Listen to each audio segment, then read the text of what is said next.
বরঙ্গল বাস স্ট্যান্ডে গাড়ি নিচে পড়ে গেছে। ঢাকা আরিচা মহাসড়কের মানিকগঞ্জ অংশে আবারও ঝরল তাজা রক্ত। বেপরোয়া গতি আর ওভারটেকিংয়ের প্রতিযোগিতায় এবার একটি যাত্রীবাহী বাস মহাসড়ক থেকে ছিটকে সোজা গিয়ে পড়েছে গভীর খালে। মর্মান্তিক এই দুর্ঘটনায় একজন যাত্রী ঘটনাস্থলেই প্রাণ হারিয়েছেন এবং আহত হয়েছেন অন্তত ৪০ থেকে ৪৫ জন। আজ রোববার সকাল ৮:৩০টার দিকে শিবালয় উপজেলার বরঙ্গাইল বাসস্ট্যান্ড এলাকায় এই দুর্ঘটনা ঘটে।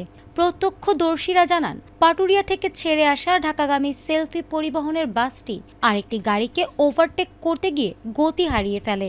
ঠিক তখনই সামনের চাকা ফেটে চালক নিয়ন্ত্রণ হারালে বাসটি খালের পানিতে তলিয়ে যায়।